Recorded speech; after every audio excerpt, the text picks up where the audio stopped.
All right, we should be live back here at Four Origins, and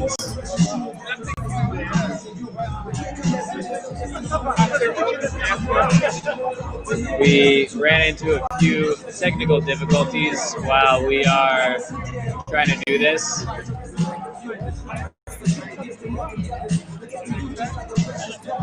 So, all right. So we're hoping that this is all finally back up and running. Yeah. So, Fredo, for people who might have just missed that, for everyone who might have just missed that, if the internet was not working, you were saying that. So I was saying, like, it's really a mindset. It's a state of being. So this is why I'm glad that you choose the verb to be. Yeah. Because, and then being more agile, meaning it's here. I already accept, because I don't know which part we missed in the live stream, but just to recap a little bit, guys, it's really about, like, there's a set of values and principles, and then when you are actually embracing them, and it's helping you making decisions to please your customer, please your coworker, have a better collaboration, better communication, and a smarter way of getting the thing done. Yeah. And so that's basically it. So being more agile is you need to learn the basic of that mindset, that revolution that starts back in 2001 mostly.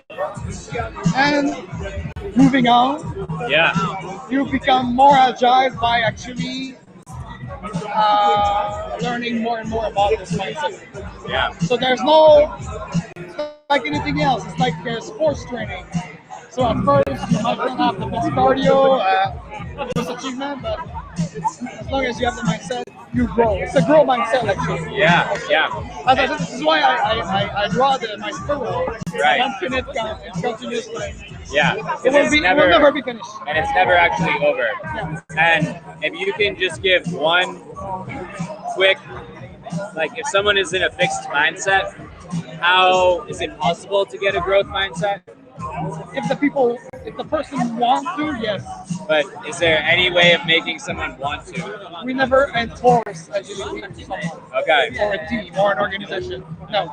Actually, as a consultant myself and many of my colleagues could corroborated here, we could quit the mandate or a mission because there's no will of being agile. Because they want to stick to their old way of doing things, the whole world. So at some point, it's not a question of giving up. Yeah. It's a question of respect, also probably the motivation of those people. Yeah. And it's another thing, in the practical sense of being agile, it will be very agile also to let go of people who are pleased, because we have to please them, remember? Yeah. So if they're pleased to do waterfall process or to do it a certain way and it's worked for them, why should I actually force them to adapt agility? Yeah. That will be anti-agile. Right.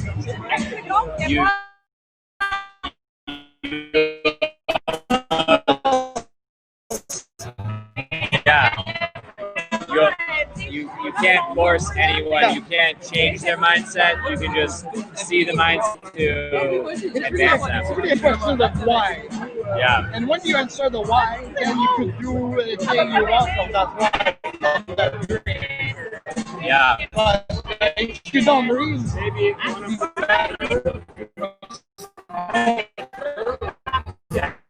it's your choice. Right. Now, AF, let's go to the some of the write-in responses. Do you think when we do the Scrum Beer, probably some people out there heard about the Lean Coffee or the Lean Guinness, so it's just making fun of those with something to drink. Okay. To make it happening, like we would bring other Scrum Master, other coaches, other business owners, just to exchange about what passionate us, which is great customers to please them. So beer will definitely help. Wine. I saw people, for those who like the Kanban pizza, why not? So it's just to have fun. It's really fun. Yeah. This is why we choose to. And changing things up. Someone here wrote experimenting, so Exactly. It's all about it's always testing, making your circle, Yeah. keeping experimenting, just seeing where it could go, knowing that no. just your question. That person is very wise. So bravo to you out there. I don't know if it's inside or not. Because when you ask the question, Chris, how can someone be more agile? It's by experimenting. It's empirical. You have to put empiricism and agility. Otherwise, it won't work. Yeah. You can learn new thing and be open to learn. Yeah. That's the point. Awesome. Are you ready for Yep. question? All right. This one is going to be a bit more open-ended. And this is just about, do you hope to change the world? Wow. So you, let's see, just got to hit done, draw again, and then how do you hope to change the world?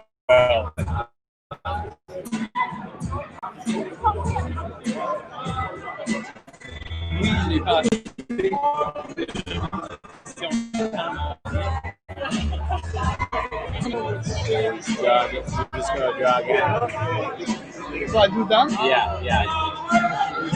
And then you can draw, yeah, the next one.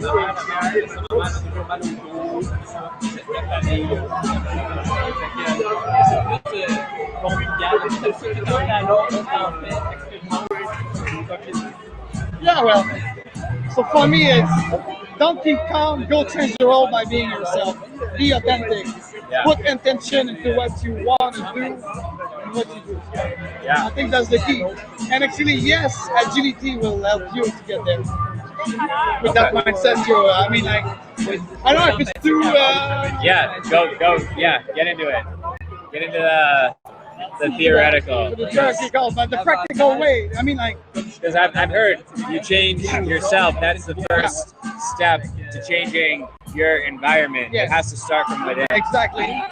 And then when you embrace the sense of value, and you actually use them to make decisions to improve yourself, Yeah. your team, your organization, and then the world. Yeah. And that's funny because this morning I was introducing a client to agility, and we exactly went through that kind of stage. Yeah. Because first it's yourself. If you feel good, if you're in love with yourself, you'll be able to give love to others. And no, I'm not shy to talk about love. I'm not talking about romantic Doesn't love. love and business have no place together? Absolutely not. Not in 2020, guys. We are we're entering the third decade of the 21st century. Could we evolve? Yeah. Okay, so change the world. To start with yourself, and when you're well-being, when you know thyself, you know the universe. So you change the world. Yeah. See, that's my motto. It might sound a bit esoteric, Yeah. but in the meantime, applying that to business, we see it often happening. After 17 years of the Agile movement, 18 years next month, by the way. Yeah. Okay. 19 years. We see now a group of people in London, in Oxford, working on conscious capitalism with Richard Barrett. Richard Barrett was, by the way, the ex-president of the La Banque Mondiale, the World Bank. World Bank, yeah. And he started thinking about new ways of managing things. But you gotta put a lot of love. Yeah. So you see, people are afraid of this word love, Yeah. but that's the thing. Love will beat fear. Right. So, to change the world, actually, do you change the world or you transform the world? Transform, from the Latin transforma, being actually better into another form. So, actually evolve. Yeah. So, you get back to the first question when I draw the infinite loop. Yeah. That's the thing. So, infinite loop, but of evolution. Right. And how do you know if you're transforming it in the right way or the See, wrong way? other people say start with you. Yeah. See, so I'm not the only one. Yeah. So, excuse me, your So you question want was? to change the world. Yeah. Start with you. By giving back, By giving back you with see? love. I don't know if it's people who hear us talking about love or people inside here. My colleague that's in front of me here. So here's the thing. So, and you have conscious leadership group. Right. Conscious leadership. Can you imagine that? Conscious. Like the whole way of managing is having a director. Yeah, words of a weight, right? Right. So when you have those words, Now we transform all those director and manager into leaders. Yeah. But nowadays, to apply this kind of mindset of agility, we just don't need leaders. Right. We need conscious leaders. And conscious leaders, it's about the people around them. Yeah. Always have this value system in mind to make the better decision, to please the people that work for them.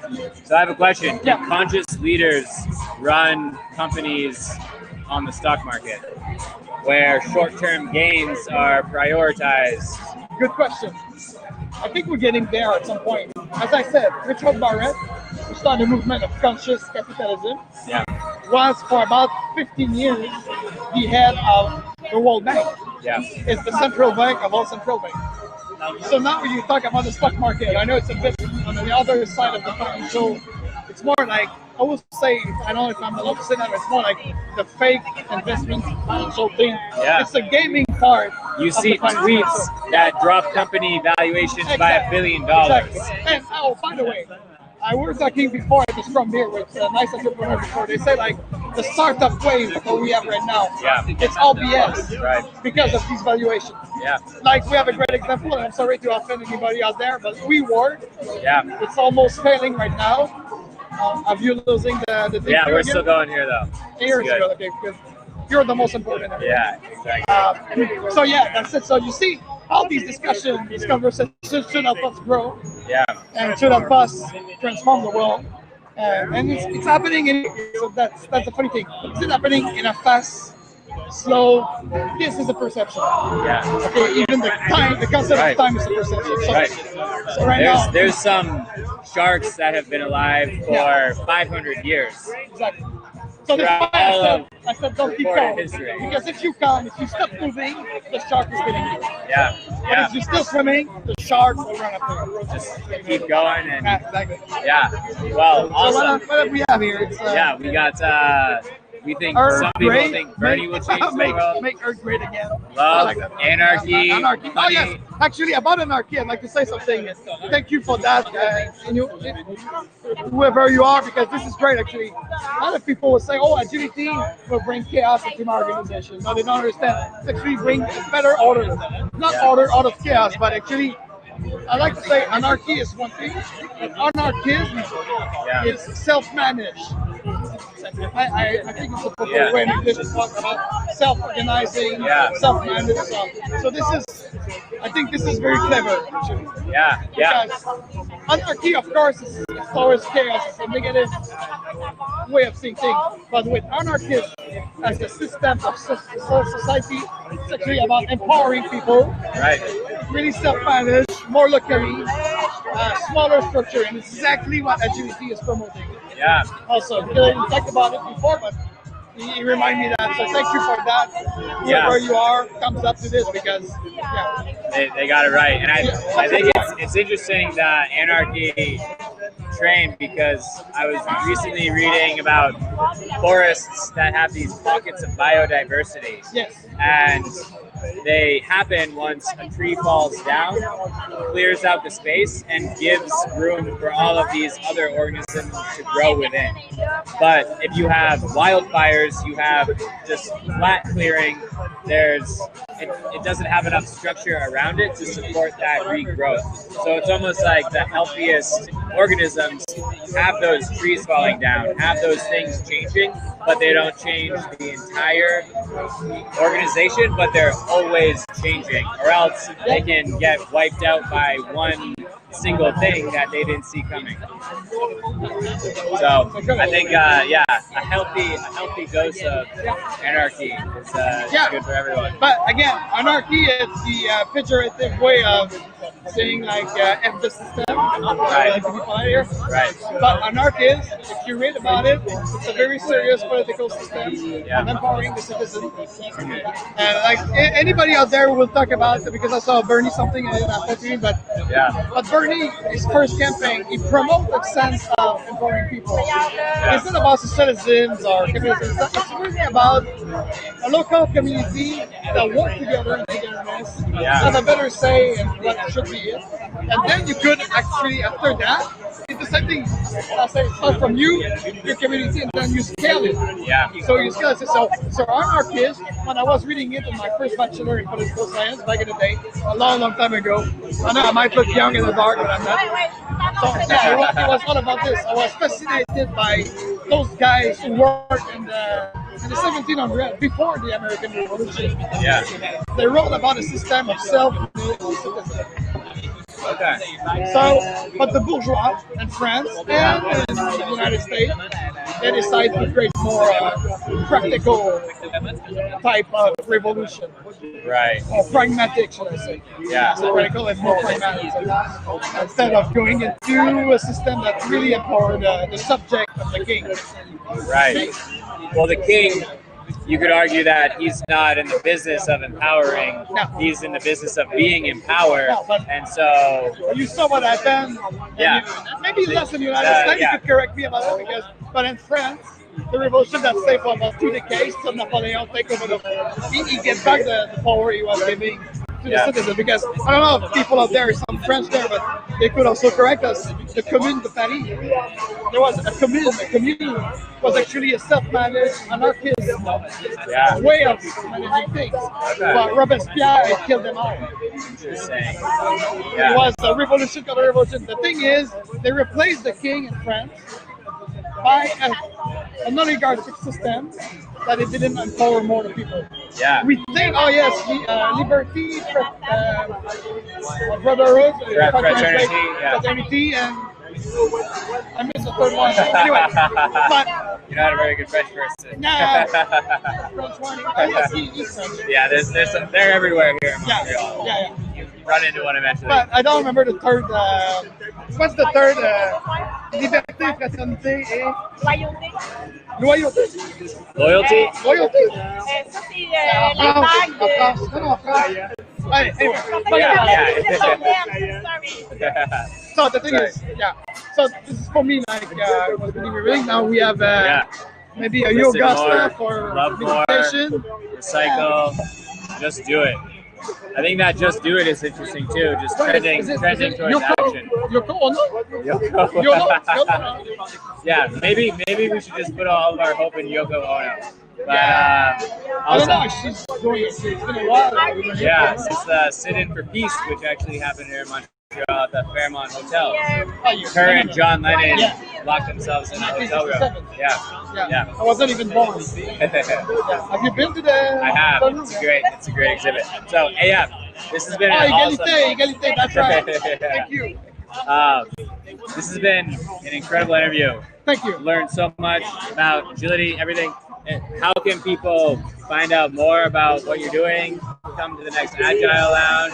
Well, actually, I just don't want to sell myself. I will sell the movement first. Yeah. And I think the first link you should go, it's enterprisescrumaltogether.com. Okay. It's the sign of my great mentor and the mentor of the person who put us together. Yeah. So you're going to learn a lot of things about the true pragmatic way of bringing agility into any organization of any size, of any industry, anything.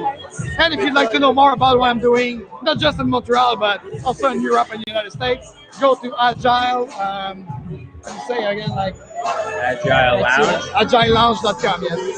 So you put the link in the description, I don't know. Awesome, yeah. But so that's the thing. And if you're in Montreal in 2 months, come have a beer with us at the Scrum Beer. Yeah. More than welcome. It's a great You'll time. find it at the website, And the beer here at Four Origins, fantastic. Fantastic. Shout out to them. Shout out to them. Yeah. Thank you guys. Awesome. Cheers. Thank you.